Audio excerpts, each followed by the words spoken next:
Hello दोस्तों, मेरा नाम है विपिन बंसल और आज मैं एक वीडियो लेकर आया हूं जो कि डीमैट के बारे में है।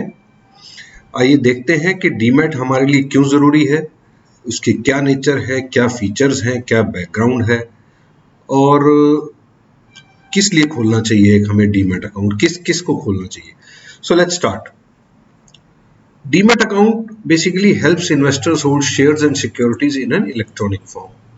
ये एक बैंक अकाउंट से आप इसको कंपैरिजन कर सकते हैं कुछ हद तक, लेकिन एक तो मिनिमम बैलेंस नहीं होता जैसे किसी बैंक अकाउंट में होता है, और दूसरा ये एक डिपॉजिटरी पार्टिसिपेंट के पास खोला जाता है। वहां पे बेसिकली आपके दो किस्म के अकाउंट खुलते हैं। जो पहला अकाउंट होता है एक डिपॉजिटरी पार्टिसिपेंट के पास, एक खुलता है डिपॉजिटरी के पास। तो डिपॉजिटरी पार्टिसिपेंट फैसिलिटेट करता है आपको शेयर्स या कोई भी सिक्योरिटी खरीदने में through cash that you have deposited into the wallet, and then finally facilitating the credit of those securities in your depository account, which is called demat account. Normally depository जो होती है वो CDSL है आजकल ज्यादातर retail investor के case में। तो trading account with DP helps maintain cash balance with DP for doing transactions during market hours. तो डिपॉजिटरी पार्टिसिपेंट के पास आप कैश मेंटेन कर सकते हैं, कैश बैलेंस मेंटेन कर सकते हैं। जो भी आप टॉप अप करेंगे, पैसा डालेंगे उस अकाउंट में, उतने अमाउंट की आप बाइंग कर सकते हैं। डिपॉजिटरी पार्टिसिपेंट कुछ चार्जेस लेवी करता है हर ट्रांजैक्शन के ऊपर। यूजुअली वो पर ट्रेड भी हो सकता है और या फिर कोई परसेंटेज बेसिस भी हो सकता है।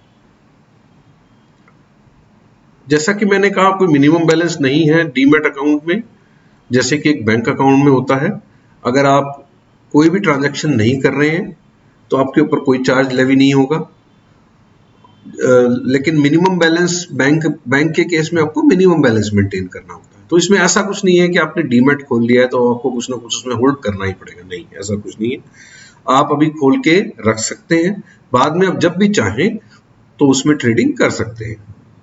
तो demat account can be access through a web portal and a mobile app. आजकल बहुत सारे प्लेटफॉर्म्स अवेलेबल हैं।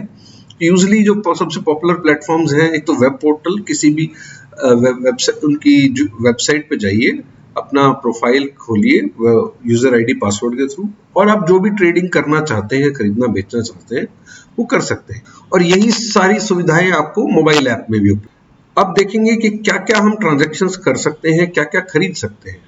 तो following investments can be made through demat: shares, exchange trading funds जिनको हम ETFs भी बोलते हैं, bonds, mutual funds, sovereign gold bonds, derivatives and commodities. तो देखिए दोस्तों, कितने सारे इन्वेस्टमेंट ऑप्शंस हैं आजकल, और आई वोंट बी सरप्राइज्ड अगर कल को ट्रेडिशनल प्रोडक्ट्स भी इसमें ऐड कर दिए जाए। FDs, NSCs, KVP अभी तक तो नहीं है, अभी तक ऐसा कोई रिक्वायरमेंट नहीं है कि आपको FD, NSC, KVP, PPF के लिए कोई डीमैट अकाउंट खोलना पड़े, लेकिन ऐसा हो सकता है क्योंकि ये एक अच्छी प्रैक्टिस है। ये सारा डिजिटल फॉर्म में आपकी इन्वेस्टमेंट स्टोर हो जाती है और फुली सिक्योर है ये।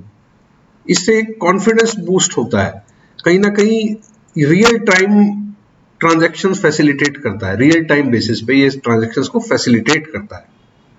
जैसे आपने कोई भी शेयर या सिक्योरिटी, बॉन्ड, ETF खरीदा, तो हाथ के हाथ जैसे ही आपने बाय का बटन दबाया, हाथ के हाथ एग्जीक्यूट हो जाता है normally with in split second. तो आपको तुरंत क्रेडिट आ जाता है आपके पास।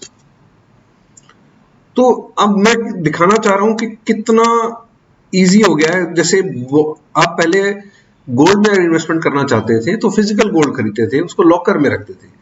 आज के दिन क्या फैसिलिटी अवेलेबल है, आप सॉवरेन गोल्ड बॉन्ड खरीद सकते हैं। सॉवरेन गोल्ड बॉन्ड्स जो है वो RBI के द्वारा इशू किए जाते हैं और नॉर्मली हर मंथ ये इशू होते हैं। जो भी प्रेवलेंट प्राइस होता है गोल्ड का, उसके ऊपर इशू होते हैं, और इसके एक फिक्स टेन्योर होता है। जैसे 8 साल के बाद मैच्योरिटी होती है उसकी। हालांकि आप उसको ट्रेड भी कर सकते हैं, आप ऑनलाइन उसको बेच भी सकते हैं अगर आपको उसको लिक्विडेट करना है। उसके अलावा बेसिकली मैं कहना चाह रहा हूं डीमैट अकाउंट कितना नेसेसरी हो गया है इस किसी भी तरह की एक्टिव या पैसिव इन्वेस्टमेंट के लिए। ये इस लिस्ट ऑफ इन्वेस्टमेंट से ही पता चलता है।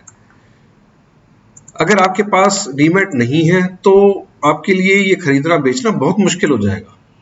एक टाइम होता था शेयर्स को जब खरीदा जाता था तो फिजिकली शेयर्स भेजते थे और उनको ट्रांसफर होने में टाइम लगता था, और जो कि बहुत ही एरर प्रोन और फ्रॉड प्रोन प्रोसेस था वो। लेकिन ये कहीं काफी हद तक सेबी ने इसको सिक्योर बनाया है और एक किस्म से कॉन्फिडेंस बूस्टिंग है इन्वेस्टर के लिए। और मोबाइल के टेक्नोलॉजी के इमरजेंस से जैसे जैसे मोबाइल टेक्नोलॉजी इंप्रूव हो रही है और डेटा अफोर्डेबल होता जा रहा है लोगों के लिए, डीमैट को हैंडल करना, डीमैट को ऑपरेट करना भारत के किसी भी कोने से या दुनिया के किसी भी कोने से बहुत ही ईजी हो गया। अब कितने डीमैट अकाउंट होने चाहिए हमारे पास? How many demat account should we have? I usually recommend at least 2 demat accounts, एक ऐसे इन्वेस्टमेंट्स के लिए जो कि परमानेंट या लॉन्ग टर्म होते हैं, जैसे आपने कोई शेयर खरीद लिया या आपने म्यूचुअल फंड में डाल दिया, तो आप उसको यूजली बहुत जल्दी जल्दी रिडीम नहीं करेंगे, बहुत जल्दी जल्दी आप उसमें खरीदेंगे नहीं। आप अपनी जो भी एनालिसिस है अपने फाइनेंशियल एडवाइजर से एडवाइस लेके आप उसमें एक फिक्स टाइम पे या फिक्स इंटरवल पे आप उसमें कुछ इन्वेस्टमेंट करते हैं। फिर होता है एक ट्रेडिंग के लिए हम लोग एक रिकमेंड करते हैं कि आप डीमैट खोल सकते हैं। सपोजिटली आप कंफर्टेबल हैं, आप डेली ट्रेड लेना चाहते हैं या फ्रीक्वेंटली ट्रेड लेना चाहते हैं, या शॉर्ट टर्म के लिए अगर आप किसी शेयर को, सिक्योरिटी को, बॉन्ड को खरीद रहे हैं, तो आप उसको उसमें पार्क करें ताकि आपके पास 2 सेट ऑफ डीमैट अकाउंट्स रहे। अब हम बात करेंगे कि डीमैट खोलने के लिए क्या क्या चीजें चाहिए। पहले तो वो बंदा एडल्ट होना चाहिए, माइनर का डीमैट नहीं खुल सकता। तो सबसे पहली चीज आपको पैन कार्ड चाहिए, आपका आधार नंबर होना चाहिए, आधार नंबर आपके मोबाइल नंबर से लिंक्ड होना चाहिए। फिर आपका एक बैंक अकाउंट होना बहुत जरूरी है जिससे कि आप पैसा ट्रांसफर कर पाए डीमैट में। और अगर इंटरनेट बैंकिंग आपके बैंकिंग फैसिलिटेट कर रहा है तो बहुत ही अच्छा है। हालांकि चेक के थ्रू या यूपीआई के थ्रू आप कर सकते हैं। चेक का तो बहुत ही बड़ा हैसल है, वो फिर से आप दोबारा से वो पेपर बैंकिंग के के रूट में जा रहे हैं, तो मैं तो बिल्कुल एडवाइस नहीं करूंगा। तो इंटरनेट बैंकिंग तो होनी ही चाहिए। उसके अलावा एक पिक्चर अपलोड होती है। अगर आप जैसे ऑनलाइन किसी भी डीमैट में आप अपना अकाउंट खुलवाते हैं किसी डीपी के पास, कोई भी है, जैसे एंजल ब्रोकिंग है, यू अप स्टॉक्स है, तो इनमें आपको जो लिंक आता है उसमें ये सारे डॉक्यूमेंट्स अपलोड होते हैं। जैसे पैन कार्ड की सॉफ्ट कॉपी आपको अपलोड करनी पड़ेगी, आधार कार्ड अपलोड करना पड़ेगा, बैंक डिटेल्स डालनी पड़ेगी, फिर पिक्चर की सॉफ्ट कॉपी, अपनी पिक्चर जो है जो भी वो अपलोड करनी पड़ेगी, फिर एक स्कैन्ड सिग्नेचर अपलोड करना पड़ेगा। उसके अलावा ईमेल आईडी और mobile number. Thank you so much. आशा करता हूँ आपको ये वीडियो पसंद आई। Thank you.